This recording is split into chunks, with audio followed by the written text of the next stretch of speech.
welcome back to another episode of Cantina Chronicles. This is a special one. This is the finale of Ahsoka we're discussing today. This is episode 8, The Jedi, the Witch, and the Warlord. Sadly, Adam made it back to the known galaxy. Ben and I still stuck out here in Peridia.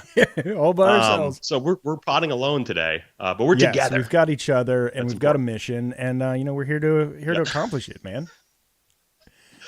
I'm pumped, man. Like I've read a few articles. I've seen some coverage of the finale and what people thought, and there's some people who are I guess going after some of the narrative choices and the character choices and things like that. But I actually overall enjoyed the series as a whole, and so no one episode could really weigh it down for me because there's been so many high points. Yeah. So we'll talk about this episode. I definitely have critiques of sort of what happened here, given that Filoni is lauded as like a Jedi master in terms of the narrative of Star Wars, but I do think there's some issues, but overall I liked it. So I just want it out there first. This is going to be positive coverage. So this is a conversation we have a lot offline. It's like we love Star Wars, but we do have private aspirations of working for Lucasfilm someday. So we're trying to keep it like clean, but it's like we're just like you, and it's just media, and so we're constantly like trying to figure out where that line is. I mean, but where it's like we're being true to ourselves and true to our listeners, and and giving like solid content. Yeah. But not be saying something that may be problematic to the line offshoot. But I don't think any of us ever are, especially not you, Grant. I think you always back up all of your ideas with a lot of thought and intention, and I really appreciate that. And I like pushing you because I just love your ideas. You've got great notes. You know so much about film that I don't. So that out of the way, it's like, this episode was sort of a downer out of all the episodes. It was sort of like so much happened, and you're gauging, where each character's at in their trajectories, their respective trajectories, and you're sort of, it's coming up short in a couple different areas. And so this episode just didn't hit the way it could have hit, in my opinion. Like the finale really could have been a big special event, and I think we can talk about some points of maybe what didn't reach that expectation for us. Yeah. But and I'm happy to dive right into that. But I thought some of the lore developments and some of the stuff with like the Night Sisters and just I thought that stuff was really cool. And then I thought there were a lot of interesting choices, a lot of cool choices. It's just really some of the character work that didn't fully, reach the apotheosis of what we thought could happen. But again, this is the first season, so. What were your thoughts on this, the finale, and then the season as a whole? So I'm glad you phrased it that way. For some reason with this series and this series alone, I wanted to see the full series in its completion from the beginning, from the first episode. It was just sort of like, and I don't know why. I'm not like trying to rate these things. Like, me, I'm a Star Wars super fan. I'm just happy to be here and happy to get more content because it's always great. And I do think Filoni does a phenomenal job. But I don't know. I think it was just sort of like I wanted to know, what is this thing? Like, what is Ahsoka? Even before we saw it, I'm like, what is this story that they're trying to tell here? What's the heart of it? So yesterday... Well, I think there's a bunch of themes we can... we'll talk about maybe addressing those themes will help us maybe understand what was deflated or what felt like a letdown at the end of the show, which is... I have major themes here. I've written down some. I mean, like heart versus mind, selfishness versus selfless are pretty major Master themes. And then apprentice. There's the mutual dependency, trust theme with Ahsoka. There's the art of war stuff with Thrawn. Victory requiring, carefully deduced sacrifices, things like that. And then there's also like, I call it like an add-on theme of like investigating the path of a Jedi or the role of a Jedi, which seems to be an ongoing thing in almost everything that has Jedi character, anything that has a Jedi character in it.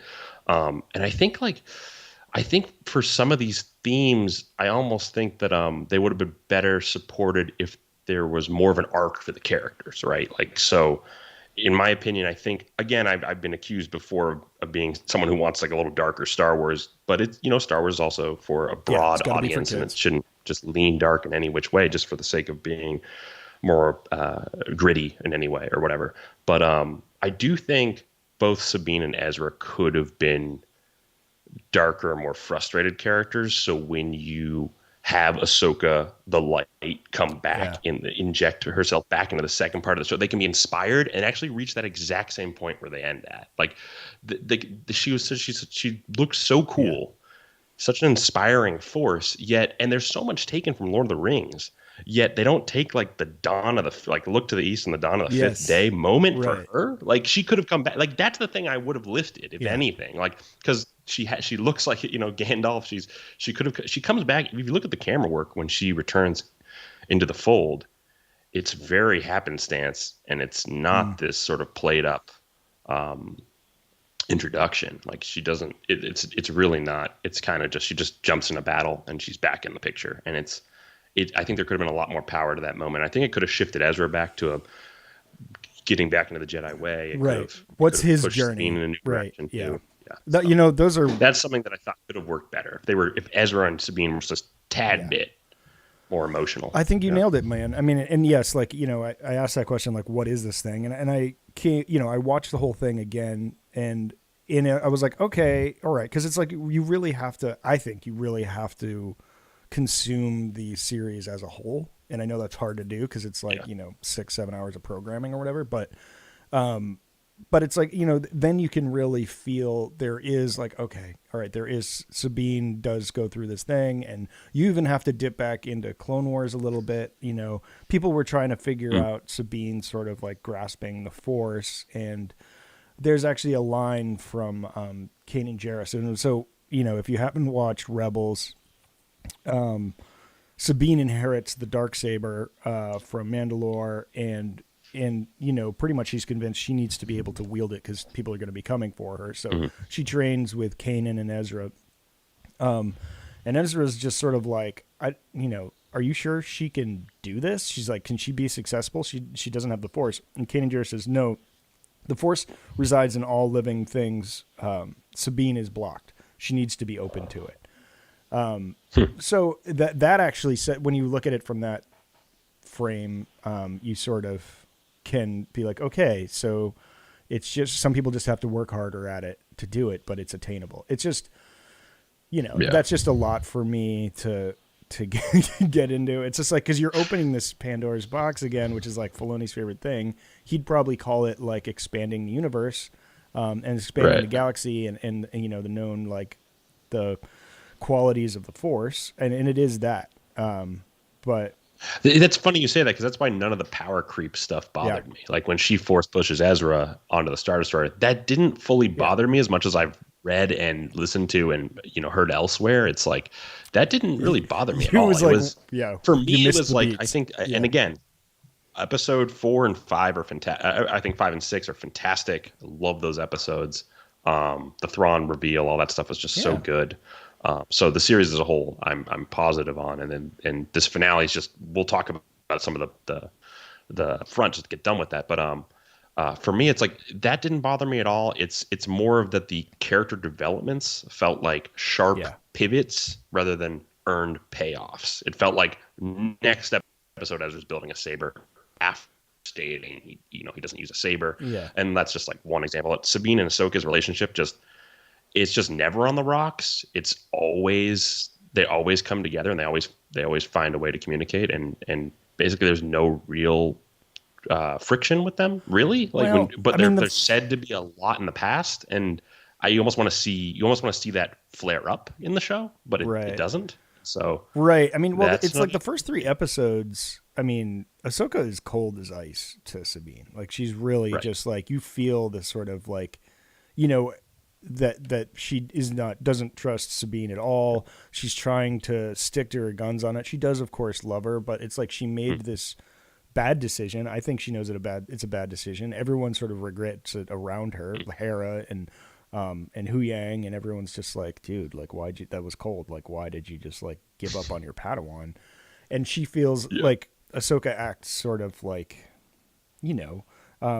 she's embarrassed, frankly, by that decision, I think. But she's like, no, this is, and like you said, these themes that pop up, it's like, what is right? What is precedented? What is right?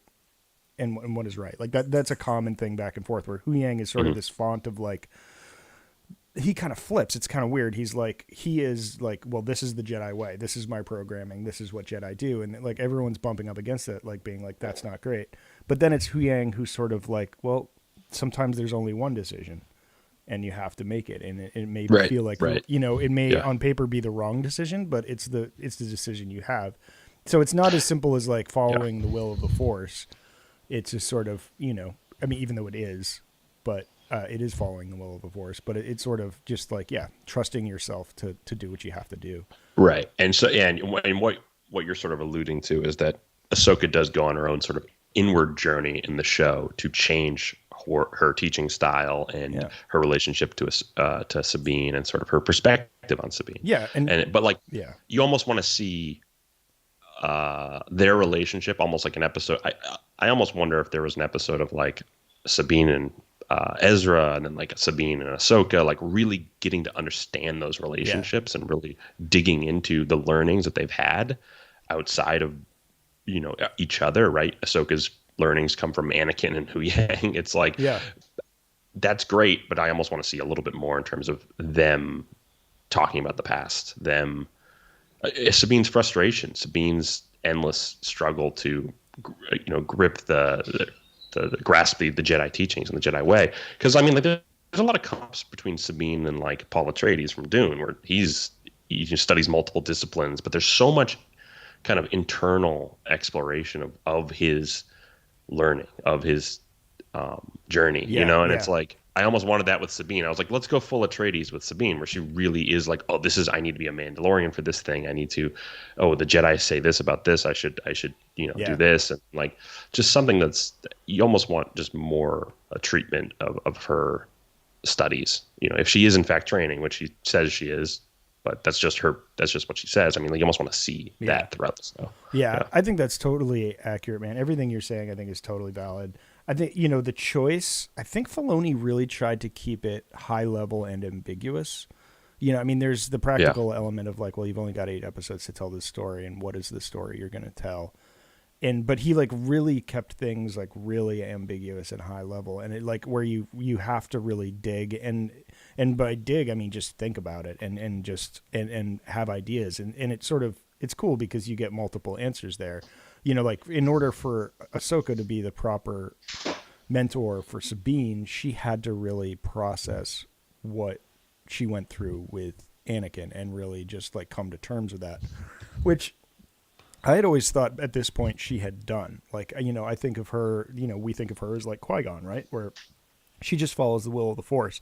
But this kind of this series shows a different angle on that, where she's like, no, she was never really, she was just reacting. She's just been reacting since she left the Jedi Order and just being this like Ronin Jedi that like doesn't know her place in the galaxy and it's just doing a thing. Love the Ronin call out. Oh yeah. Episode. Yeah. So cool. Yeah. And you call, and again, Ben, I think you called a lot of this, and I like last week you were just like, you were like, I think a couple of them get stuck there. And I was like, really? It was like, Purgles, I bet you could eventually just harness a Purgle and get back. But it's fascinating that they're now stuck there, Sabine and Ahsoka. Yeah, we didn't talk about this exact like machination. I think we thought like Ahsoka would have to stay, or all of them would have to stay. But I think you said Ronin in a New Galaxy last week, like verbatim. I think you said she might stay to be a Ronin in a New Galaxy. And Thrawn's like, it might be fitting for you to be a Ronin in a New Galaxy. I was like, Ben is tapped in. Ben all is the way tapped in, buddy. Yeah, I mean, yeah. But I was gonna say, I think what's great about Filoni is he offers that sort of like he's just like a smattering of like huge ideas, like what you're saying. So it's like it does feel like he's trying to create a lot of high concept, big ideas that sort of like turn into these massive hooks. And we can talk about how there was one hook that I think a lot of us were tracking that sort of didn't hook as well as it could have, and like the whole Balin skull journey, that, to me, in a way, like that's the kind of thing that maybe you play out a little more just to really get the audience hooked into that second season. But I mean, it does provide a hook in where he's standing and the location and what that means, but you almost want just a Yeah. tiny bit more just to get that audience on, on board. I But definitely wanted but like a he I also wanted a finished season, like with a satisfying conclusion at the end and like an actual journey. And mm, yeah. this wasn't that. It was like, I mean, it was, I didn't even want to finish. I didn't want that arc to finish for Balin. yeah. I just think like you could have Yeah, hooked hooked me me hard, in hooked a you harder. big way, given the elements that you're That wait, those exploring. Mortis It statues kind of didn't do it for you? it didn't go for that potential. Yeah, yeah, it's there. Yeah, Don't yeah. worry. Like there's definitely a hook there, and I have theories for what's going on there, and we'll get into Mm. that. But I just want to again talk positive about Filoni's just creative direction because I feel like he provides that like organic, unquestionable lore-driven angle. So like all the new lore that he's created, it's in the same school of thought as George, and so it's like it feels like just of the galaxy far, far away. It feels of Star Wars, and so it's unquestionable. It's like it's Yeah. great lore and it's all additive, and you're not like, oh, this is self-reflexive. This is commentary on previous lore. This is, Yeah. some sort of contortion or inversion of previous lore. It's like it's nice that there's just additive lore in Yeah. Star Oh, Wars. absolutely. But Yeah, Filoni yeah, to a and fault. then Like they've given him the license, and he always takes it. He's like, I will build this galaxy further and further. With every swing, it'll do something else. The other thing that I'm yeah, curious to ask you about is we know from various documentaries that when Filoni went into this, he had like a little Kurosawa action figure, on his yeah. desk, and he was really trying to channel Kurosawa. Do you think that contributed to this style that Filoni used to create the series? It's funny you say that because I was just about to talk about style and visual style specifically. But no, I think Ahsoka, I think is definitely a traveling Ronin, Yeah, sword fighter. I don't think that it's. I mean, it's clearly a Kurosawa character at this point. but even as Um, how they but deliver with all themes this, and how they, the master and apprentice and did that feel like, even like another layer down? Was it Kurosawa esque? um, well, I think. Well, it's fascinating because I don't think the Jedi are entirely samurai anymore, and I think I've talked about this with you guys all Yeah, the time in text, but I wouldn't. I'm kind of seeing as the canon moves on in the timeline, I'm seeing Jedi move from samurai warriors to kind of like roadside Zen yeah, masters. That's what I'm kind of seeing, and it's for me it's a little deflating given that like I don't know if we need to scrutinize the Jedi so heavily, given that this is a faraway yeah, galaxy with impossible weaponry, and it's got so much flair and kick for set piece moments that why is the rise of the pacifist Jedi of such importance? And will Rey's new Jedi Order forego lightsabers? Like, given what I'm hearing in all of the stories that are moving forward in the timeline, it's maybe no lightsabers in the future. Maybe that's something. You know what I mean? Like, especially with Ahsoka's line in this finale where she's like, being a it's Jedi, wielding. it's not about wielding a Right. lightsaber. I was like, right, But okay, except like it is yeah, for but me, like kind of. this is a fictional Yeah. galaxy, but Yeah, okay, I've yeah, got I get it. 4 lightsabers behind me. I'm like, it kind of is about Okay, lightsabers, right? yeah. Well, I'm just like it's kind of cool. I don't Yeah, know, like I think it's gonna be an ebb and flow, man. I mean, that's sort of the way it goes. I'm not that worried about sure. that. Them, becoming too like boringly passive. Excuse me, but they because I mean this series had a I like that boringly passive. what's that? I'm Yeah, taking that. I don't know. That didn't sound really like proper English, but here we are. No, no, no. Works. Works. But they, to me, because I mean, how many like lightsaber battles were there in this series? I mean, there was like a million, So many, and they so were all great. exactly Yeah. what I know you love, which is like one on one, like focused, talking, ideology while they're Well, like that's slashing interesting at each because other. Like that's the stuff, and so it's just like, well, yes, they're talking about this passivity, but they're also sort of validating the fact that they need to be able to protect themselves to live. right. And Yeah, back to just the visual style before we went on the tangent. I really do love a lot of the lightsaber fights in yeah, this, but at the same time, when you said that, are you seeing any stylistic comparisons to Kurosawa? Definitely in terms of like aesthetics and costume yeah. design and character demeanor and character attitude, definitely, and just sort of some of the archetypes he's exploring. But I feel like Filoni's locked into that Lucasian sort of like style of storytelling and Star Wars storytelling specifically. And I wonder if that hurts when we're in a time where we've had The Last Jedi and we've had Andor and we've had all these really modernistic sort of takes on Star Wars storytelling, where it's almost like it's the visual language of The Last Jedi and paired with Filoni's sort of lore-driven approach to Star Wars is sort of that's what I dream about from the franchise.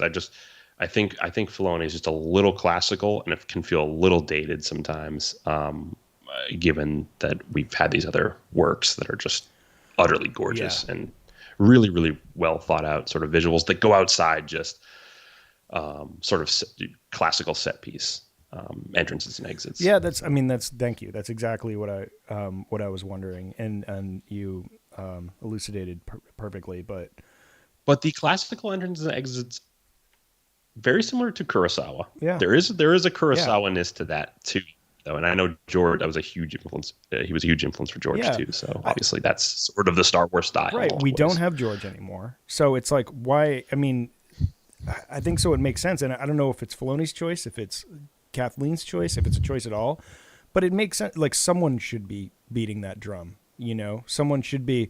Well, when Ahsoka returns again, I keep going back to Ahsoka's return. I'm like, this could be a visual, like a big visual moment, like her boots landing. Like there could be you talking real about when she like lands on gravitas. Peridia, or when she lands, just when Ezra and Sabine are kind of fighting off and Sabine. Bandits, and she just jumps into the fray, action, and I'm just like, this could be a big moment. They had the hill right there. They had the hill right there. Look at The Last Jedi, and like look at some of those reveals, big moments in the set piece moments and things like that. It's like these are big and they're visually well thought out, like extremely well thought out. And like Stevie Edlund's cinematography is just out of control. Yeah, it's just like a wide shot, and you just see her like running down a hill.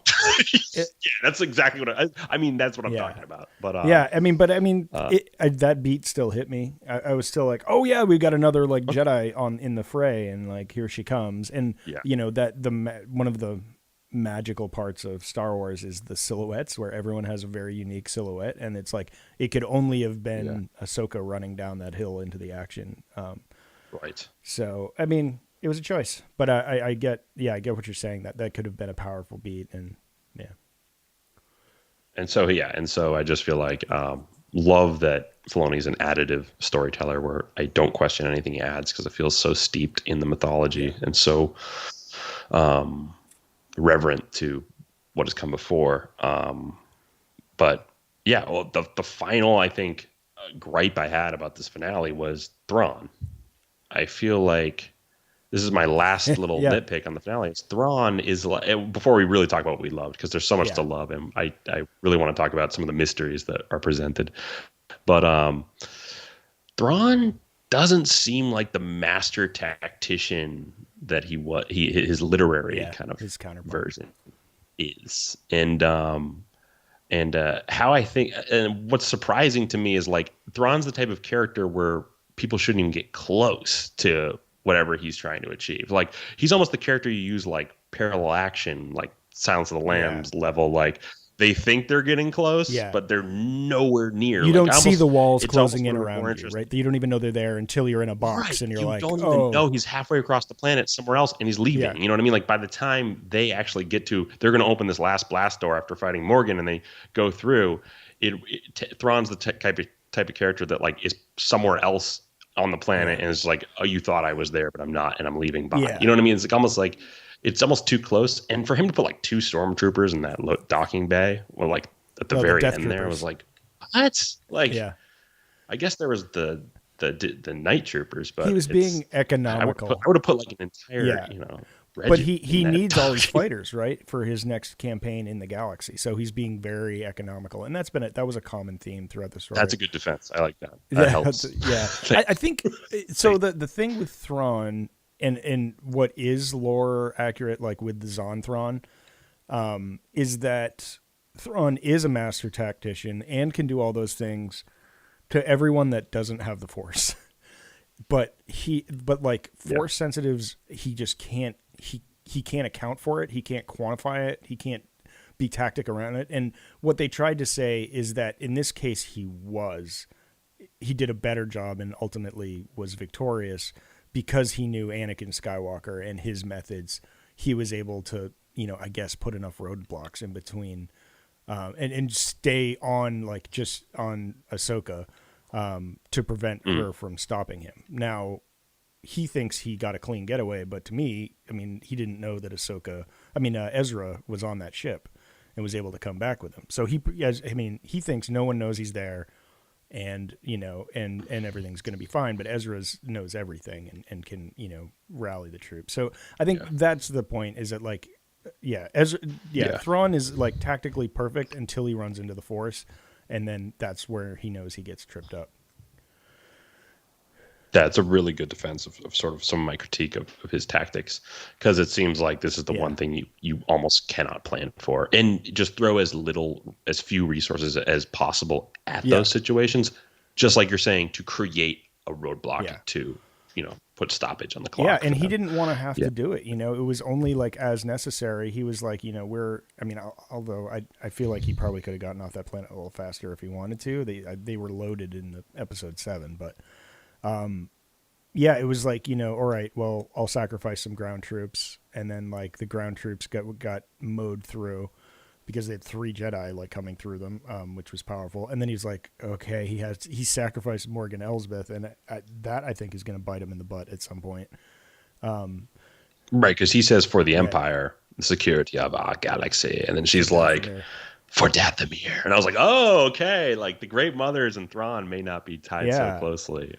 Once that, because that deal's over now. Like, you could see he took them to the witches to Dathomir, and we'll talk about what's in the crates. But yeah, I think that deal's over now, and I can't imagine those 3 Great Mothers were, or great. I don't know what their title is when you're like, they're Great mothers. Like what they what they how they feel once that's done, and how about sacrificing Morgan Elsbeth. I mean, they essentially made her a demigod, and then he just, like, used her, like, just. I know, they gave her a Chris knife and everything. They were like, here's a maker. that blade was cool. The sword of Telzin, or blade of Telzin, really cool. Oh yeah, we probably saw that in Clone Wars at some point. Oh, maybe it was maybe. Yeah, I thought that was kind of odd. They just, like, and they're like, and now we fabricate you a sword. Have some. It's very much parallels the Jedi, and from that that legend stuff you sent me earlier, it's like the early witches of Dathomir were banished Jedi. So, I think legends, right? But we'll see what happens. So let's talk about what we liked about this finale and just the series as a whole. Obviously, we talked about Filoni's lore, and everything he creates is really, really special, and hopefully will operate in future stories. But Baylan Skull, like, the coolest character on screen in, like, years, basically. Like, one of the most fascinating and complex and just rad characters to ever, in Shin, obviously. It's so heartbreaking, and you got to think he's going to be recast. Some people are saying Liev Schreiber would be a good thing. It's like poor Ray Stevenson's not even cold yet on the ground, which is so, I hate even talking about it. But I mean, it was like such a masterful. I wanted to watch that character forever. Like, he was so good in that role, and the character was so good. It was great. And Shin Hati too was like, it was a new take on The Apprentice, and where I think she's gonna play a major role in the next season if we get the next season. Which I guess for the sake of being. We're definitely. There's no way we're not. It feels like Filoni was like, the only way I'm doing this is if I can get multiple seasons and can write to that, because I mean, he definitely you could sort of tie in these hanging things later, but it would be such a criminal thing if you didn't get the, like, full story on the on the big screen or on a series. Well, I think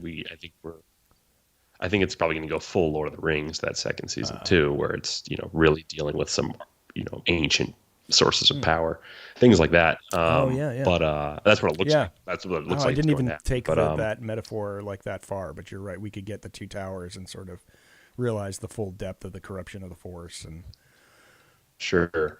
Also, Balin's skull is looking out at a giant mountain that's kind of gleaming red at the top or gleaming orange at the top. Yes, Did you I see that? did, and Yeah. Do you want to talk about that now, or do you want to talk about other things we loved? I mean, this is what I love. There'll be plenty of time to talk about that. Well, I wanted to say, so Easter eggs have started popping out, and there's two, and one will address what you're talking about. One is that there is a LED wrist thing that Balin Skull has on his right wrist, and it's names in Arabish. And the names are Luke, Leia, Han, Chewie, C-3PO, R2-D2, and Ben.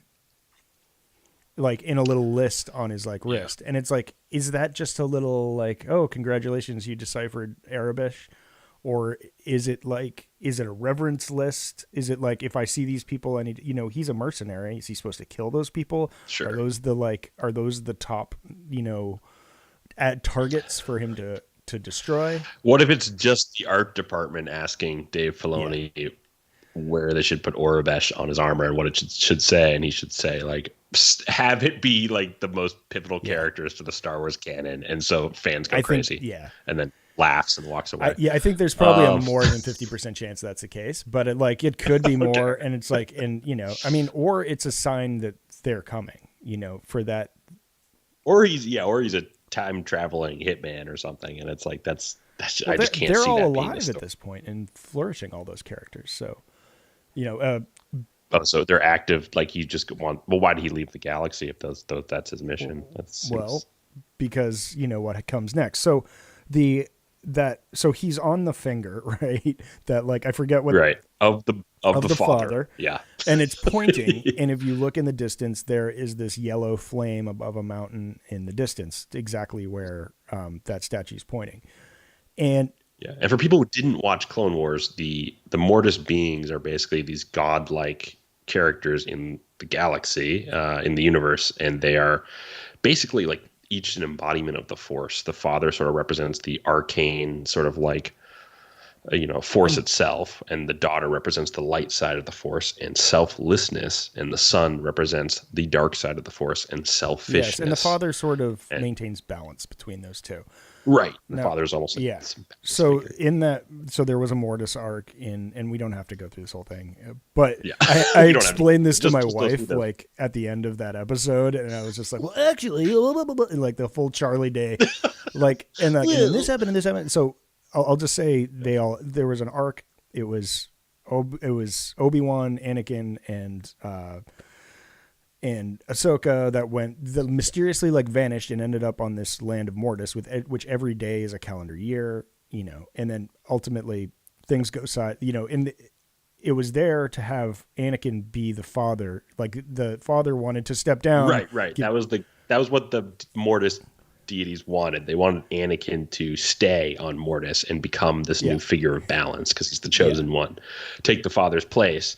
What happens is there's the brother just goes crazy and basically lets loose all this rage and basically attacks everyone and corrupts Ahsoka. And then Ahsoka dies, and then the sister uses her last breath to save Ahsoka, and basically there's like almost like an essence transfer of the sister into Ahsoka, and now the sister's sort of like convoy, like this bird that would follow around. It looks like a barn owl. That was that white barn owl. Is basically now following around Ahsoka, making me think that the sister is still tied to Ahsoka in a major way. Yeah. The essence of the sister likely still being inside Ahsoka in some interesting way.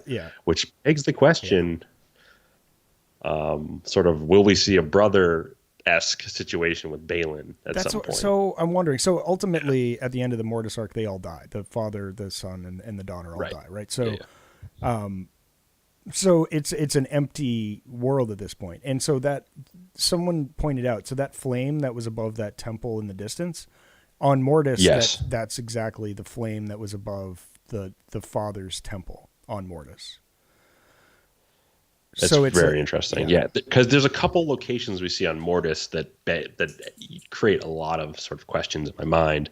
One of which is that there's a sword on Mortis that is basically like in this circle, on this altar that is wreathed in green fire. Yes. Green fire we saw a lot of in this episode with the Witches of Dathomir. I'm wondering if the witches of Dathomir and that green fire is connected to that sword. And, obviously we saw the sword of Telzin here, but it was a different sword. I'm wondering if that green fire is connected to them in some way. And if the sister is connected to the Dathomiri in some way, just given the color coding. Yeah, that's an interesting point. I mean, yeah. so the whole plot point with that sword on Mortis was that it was the only thing that could kill, or that could control or kill the brother and and all of them. So I'm wondering if the Sword of Talzin is the same sword. I'm just going to throw that out there. I don't know. I think that could be like a canonized, or I guess it's still canon. It was Clone Wars canon, but this is I don't know, more live action. Because what happened to that sword? It must just be buried under all the rubble of that fortress, right? Right. Yeah, so it looks like a mountain in the distance that Balin's looking at, but it could very well be a temple, like you're saying, with the sort of fire at the top or the gem at the top. It looks like the Mortis temple, Okay, that's interesting, because to me, there's another location on Mortis that I thought that Balin's searching for, which is the fount of the dark side, or the well of the dark side on Mortis too, and that's orange. Like that is this burning fiery kind of location, and that's kind of what it looks like in the distance there with Balin. Could that be the well of the dark side, the well of the power of the dark side? He's searching for power, and then to me, I'm thinking Filoni is trying to get towards this arc where it's like Balin represents the brother and Ahsoka represents the sister. And then you're telling me Balin won't be able to see Anakin's ghost if he appears, between them while they're fighting? Like, I bet he'll be able to see that ghost too. And basically, Anakin can then act as the father and sort of pay tribute to what was always the planned intention of the Mortis gods, which was for Anakin to act as the father at some point, or be the father. Yes, so I agree. I think, and to that end, first of all, I agree with the ending, and that's sort of what I thought too, because obviously we had Anakin show up in awesome blue light form at the end. That's giving you more points too, because you were like, that Force vision, like that was definitely Anakin, right? I'm just like, oh man, I think it was the Force, but now it seems like Anakin really is a vested interest in Ahsoka, and he's there. He's very much there. Yeah. Yeah, Rosario had my back on that. The next day, he's like, bro, I'm with you. That was definitely Anakin.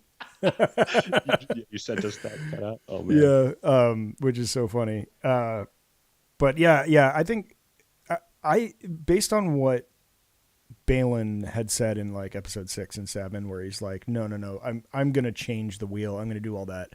Yeah. I think he wants to be the father. I think because we know that like he wants to become a Mortis god and probably the father, because like they control the balance of the Force in the galaxy.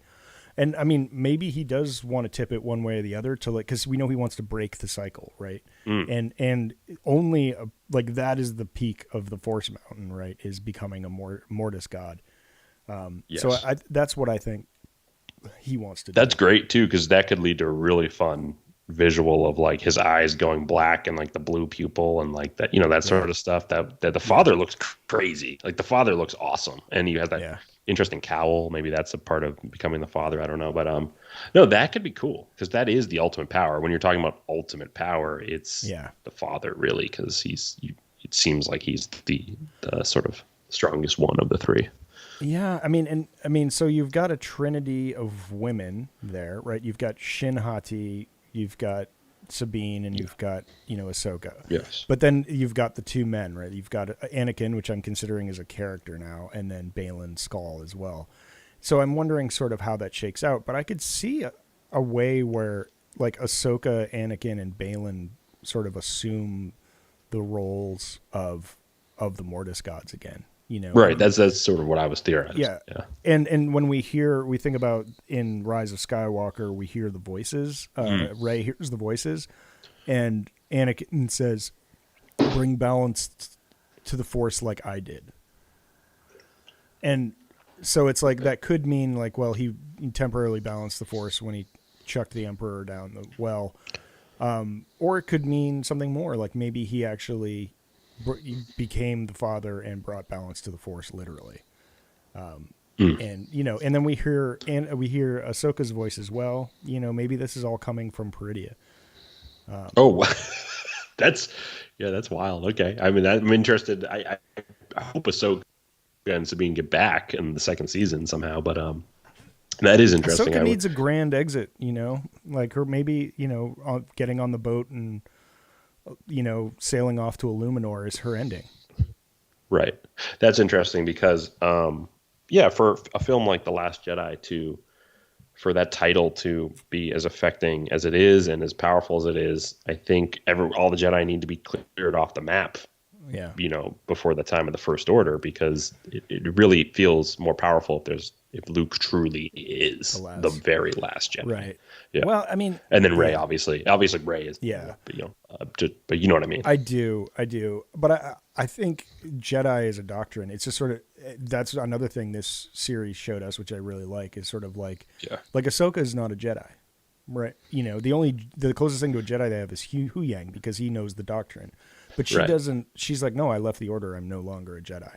I had a great master, but I'm not. But I don't consign myself to that doctrine anymore.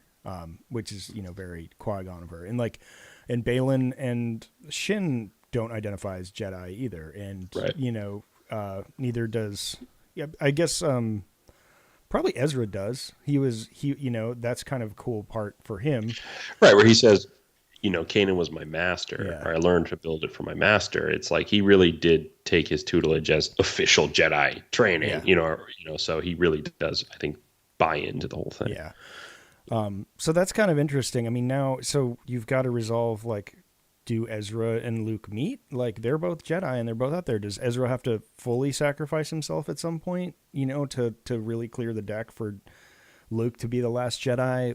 Does he... Well, maybe Ezra isn't a Jedi anymore, is what I'm thinking. You know what I mean? Maybe because of all his 10 years with the No-T and sort of being labeled a Boken Jedi by Balin. It's like he actually, being called a Boken Jedi actually allows him not to be the last Jedi in any way. So it's like, or to take up space in that label. But it's like, I don't know. I hope he doesn't have to die. I hope he's still in the galaxy or something. That would be fun. I think there's and I loved the lightsaber fighting with Ezra. I thought Ezra was captivating in this episode. He was just gliding across the floor, cutting stormtroopers in half, cuts a death trooper's head off, and there's a Hitchcockian sort of hide the violence, the head rolls off, the background at some point. I loved the Ezra stuff. Yeah. That was so good. So I just want more Ezra.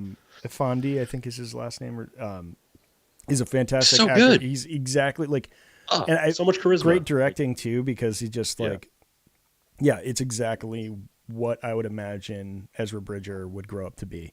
And he still has that sense of joy about him, and it's just this youthfulness, and it's just he's very much a Jedi. He's actually a really well-formed, he grew up, and and he's not bitter and all those things. And it's just kind of, I don't know. It's interesting though, because having watched Rebels, there is a darkness inside Ezra that we all know about as fans. He does resolve Obi-Wan Kenobi resolves and I think maybe the stint with Darth Maul helped him resolve that. He was you know what? That's not good. I'm not going to do that. There is a well of darkness there. I wonder if it does feel pretty resolved in Rebels, but because he's much more of a commander at the end of Rebels. He feels like he's really leading the team at the end. When his master dies, he has his own, it's not really apotheosis, but he becomes a full knight, I think, and understands what it means to be a Jedi, and and all the things everyone around him sacrificed, and he realized no, this family, these people, this is what's most important to me. And I mean, he learned that from Obi-Wan Kenobi, and he had a rough go around with Maul. So I think he's kind of open and shut that, and now we're just seeing fully actualized. That's good. Yeah. Also, so I mean, as far as favorite parts go, I mean, Hu Yang's workshop with Ezra raiding. Oh, and you love the lightsaber construction. Yeah, scene. I mean, don't love how they're just sort of glossing over there's kyber crystals everywhere. Don't worry.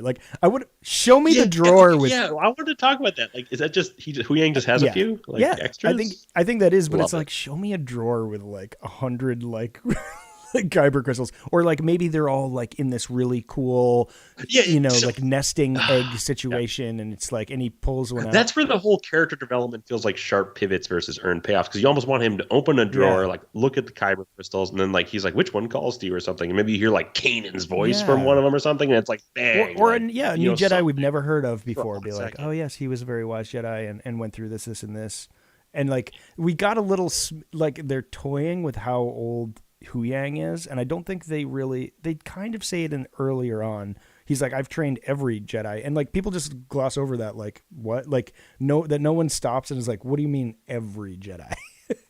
and and he's Yeah, like, no, I mean every Jedi. like I'm and like we do get the line from Ezra where he's like, how old are you? And he's like, old enough to know that blah blah blah. But it's like, no, like he's, they're just flirting and being coy with the fact that he's 25,000 years old. yeah. Well, he does bring the Jedi to find their kyber crystals. That's like his whole Yeah, thing, right? So like any Jedi that's gone through that rite of passage has met yeah, Huyang, and so and he helps. it's weird that he says train Well, them, because he I guess the lightsaber combat training yeah. he does know all the forms. He's kind of like the I'm being loose officiator with on all the that term. forms. I mean, I think he says I helped every Jedi construct their Oh, okay, lightsaber, okay, okay. which he did. Which is just fascinating. Yeah, that Yeah, scene no, was and then he's awesome. like, I had two of these, and like, and then one was Kanan's emitter, and it actually, like, that emitter is my favorite emitter in the like It's like series. it's like the wakizashi. It's like Yeah, an actual like like a samurai yeah. sword. It I've looks just so been cool. following, and like after playing Survivor, you can construct sort of a version of Kanan's lightsaber, and it's a pretty classic design where it actually has color on it. It's like green, which a lot of them So are just like cool. silver and black, and it's just like it's a really cool design. And so his is like a little Obi-Wan and a little Kanan. It's a cool design. I can't wait to see. It is cool. I just went to Kentucky this past week, and I want to talk to you and Adam about it. But I met this guy that has access. First of Yeah. all, the school was amazing, but he has access to all these 3D printers and stuff, and he makes Okay. like with resin. He like 3D prints all like pretty much every Oh, lightsaber. very cool. He's making Balin and Shinhatis now, and I'm like, you got another like in the Can I get a Porter Angle oh over here? yeah. Yeah. Can I So, get anyways, the I kind of want to bring him on the blade of show Verdana? and talk to him. Yeah. Oh, cool. Yeah, that'd be And just great. because, Oh, we talk about lightsabers. We could yeah, talk. I mean, we spend like 30 minutes talking about lightsabers every episode. Might as well have an actual person who I prints just them sort out of and adore it. Yeah, constructs them exactly. And like how you IRL. get into that. So I might do that. But yeah, he's got another one, and I can't, Yeah. and yeah, obviously there's a lot of makers that make these. So I'm looking forward to Ezra's one. But, Ezra's new one. But I loved I loved how much he I honored. almost pulled the trigger on Sabine's lightsaber the other day. I saw it Hmm. online, and I was like, I like that Oh, lightsaber it's quite a beautiful. bit. And I actually think Sabine is one of the coolest characters to be on screen in a while as well. I would say like, Balin, Shin, Sabine. I love Ahsoka. I almost wish the character, you almost wish there was more Ahsoka in Ahsoka to like Yeah. really get some more from her from the Yeah. series. And she's extremely zen in the series. So it's like, I want to just, I would just wish that there was a little bit more complexity to the character. Whereas I think like Sabine is an incredibly complex character, very, very Yeah. kind of furious in battle, and just all around cool. And I love her lightsaber. I love the blasters. I love when Ahsoka's like, use your blasters during the fight with the night Yeah. troopers, and she like whips out the blasters and like just takes out a bunch of them. And like, I kind of love moving between blasters and lightsabers. And then she dual wields with it, like she goes between wielding a lightsaber and then dual wielding blasters. Like I've never Yeah. seen that And using the force, like ever. she force throws like three Yes, yeah. troopers at one point. Yeah. Pretty I cool. and bet, yeah, and I do love Ahsoka in this episode, and I do love that moment where Ezra like pulls two night troopers, and Ahsoka just cuts them in half, and the Yeah. camera just dollies in, like pushes in, and I'm just like, this is the best shot. That might be the Utini shot for me, Okay. honestly. Either that or Thrawn with the ties, but yeah, Ahsoka is incredibly cool. I just can't wait for season 2 because I want to see what's going on with Balin and how she's evolved. Like that's almost the part of the story that you're wanting to see, Yeah. and you felt like was just briefly teased when she lands on the planet and just fights him quickly. You almost want that their battle of the wits, their ideologies are so interesting that I Yeah. feel like if we just got to if Ahsoka then sort of gets to really lay into him about, what it means to be an honorable warrior. Yeah. Something, like at some point. That would be really great. That was yeah, and because their ideologies aren't that far off. Like they're a lot more the same than No. they are different. But he does have this. I mean, he's a fanatic, really. But we just don't know what he's a fanatic about. He just kind of Right. Yes. like he admires the You almost wish you had Jedi, a but little bit more breadcrumbs in terms of what is he chasing, and is he selfish in this endeavor? Is this a selfish endeavor that he's chasing this power and he wants this power? Is he going to use it for selfish reasons, or is he using it for the betterment of the galaxy? Is there a Thanos reasoning? Like, what is his reasoning? Like, it's just kind of interesting to think about. Yet we don't really know. But again, I love Sabine. I love Ezra. I love all that stuff. The blocking, the action blocking, it was great. Little camp, like a tad bit camp this episode, like just the zombie troopers just felt like a little. I thought it was great. I don't know. It was great. It was cool. It was just like it was a lot at once, but it was cool. Yeah, we could talk about that because it's like, how zombie are these troopers? How many of those are zombie troopers? Are they all zombies? Can they still use comms when there's like just animated corpses? Because, I mean, we've seen with precedent of raising the dead. I mean, this is the coolest thing that the Dathomirians do. They can raise the dead. Yeah. They're usually just sort of like mindless warriors, but maybe these are a little more mindful. And, you know, and oh gosh, we have so we're at like 56 minutes and I'm like, we haven't talked about the, like, what's in the it's box. fine. I don't even think it's camp really. I think I think it's meant to be genre in that moment. It's meant to be a zombie movie in that moment. It's totally fine. I'm just saying, like, it's an interesting blending of tones where you're really talking like the blending of tones in this series has been wild. We've gotten some of the most interesting sort of introspections about the Jedi. We've gotten some really fun comedic beats with Hu Yang and Sabine, and then we've gotten some like just genre moments like these zombie troopers and things like that. There's like a real and then real sort of tactical war film stuff with Thrawn and sort of like strategic planning, things like that. Just a really cool blend of themes. I think it's just a lot of themes going on, and so it's just it's or a lot of tones going on. So it's just that was just interesting. But is there an army of the dead now? Is that what the caskets are? Does Thrawn now have an army of the dead to wield in the known galaxy? So at first I thought that like those whatever those caskets were for Thrawn, but I'm not so sure anymore. Because I think they might be for the Dathomirian Night Sisters. Like I think they might be dead witches, and maybe Thrawn will be able to use them, and maybe not. But I seem like because his first stop is Dathomir, I wonder if that was like, you know, his payment was the Night Sisters were going to get him home, but like his payment to them is like, well, if we can take my full, you know, Star Destroyer, I can carry all your, you know, people back with you. Because he says a line early on in the series where he's like, you know, or they're like that, you know, thank you for waking us up or something, where he actually animated those Night Sisters, those great mothers. And also I noticed, you know, in the first and I couldn't find the name of the planet, but the first tomb raiding that Ahsoka does in the first episode, she looks around the walls and she's like doing all that, like, you know, Indiana Jones stuff. Yes. Those three Night Sisters on the wall are the great mothers that we see there. Like they're ancient, because they even have the little orbs in their hand. That's right. Those little orbs. So it's like, so they're ancient people. So I think they, you know, have their own, you know, that's going to be part of the next series, I think, is whatever their motives are as well. So I'm not sure if those caskets, I think my bet is dead witches. I think those are witches that are going to be reanimated and they will repopulate, or maybe they're all great mothers and they will repopulate Dathomir. That's fascinating.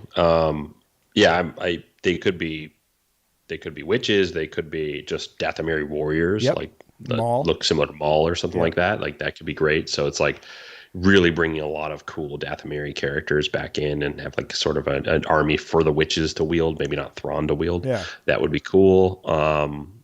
I mean, it seems like Dathomir is going to be a big part of this next part of the story in the Mandoverse, which is very cool. Yes, like that is very cool because I think we needed something else besides the New Republic. It's like we kind of were hanging our hat in a lot of New Republic moments in Mandalorian. Let's get into let's have more, remnant Imperial stuff, and then let's bring in some, Witches of Dathomir. Like that's another Yeah. fun, antagonist for the series, for this universe or this part of the timeline. But yeah, I thought that was cool. The sort of them raising the dead, that moment was so Yeah. eerie. The music I think changes there. That was cool.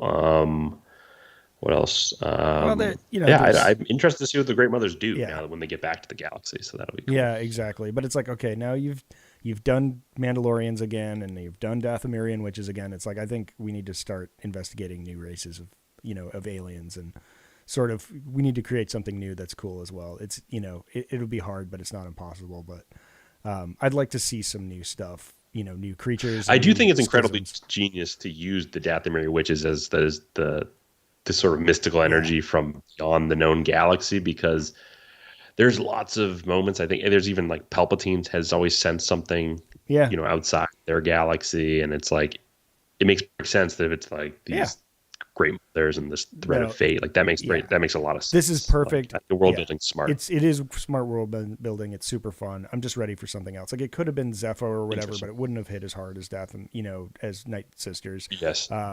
But yeah, like it could be the Maxine's, like something like that. Bring some new thing that is going to suck new viewers in, and please old ones. And I don't know. I'd like to do that. One more thing I want to talk about is Shin Hati.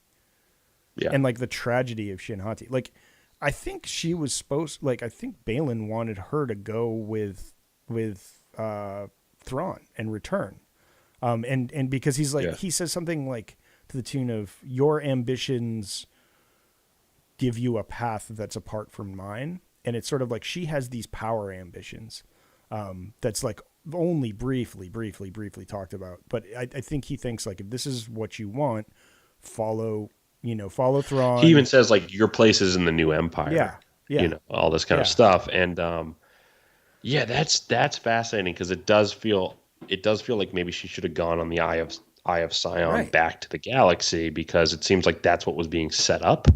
But now I wonder if that was a reshoot, basically, when she shows up at the bandit camp, because maybe Filoni, knowing that he won't be able to, sadly won't be able to continue his story with Ray Stevenson's Balin Skull. He might have to have Shin Hati sort of move into that narrative space and continue that quest. And it just feels like maybe that wasn't what was set up, but that's where things ended up. So, which is cool. I mean, I think that's fine. I think it's really cool that Shin Hati would be like, oh, I miss my master so much that I want to go find him. I can't, even maybe deal with some attachment stuff there that can echo into Sabine and Anakin and all that other stuff too. Yeah, so. she probably doesn't. She doesn't trust witches, which is so funny. She keeps being like witches. Yeah, and more witches. And everyone's like, what? Chill. Yeah, I didn't sign up for this.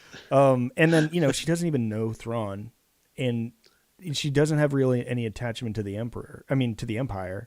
So it makes sense that she's just like, well, I don't really want to do that. Like, I don't have any home there, and without my master, I'm nothing. And so she's just like really pure Ronin right now, which obviously leads to some great things, but like it's just a little heartbreaking. She's just like, I've been cast out by my master. It's like she's a lost puppy.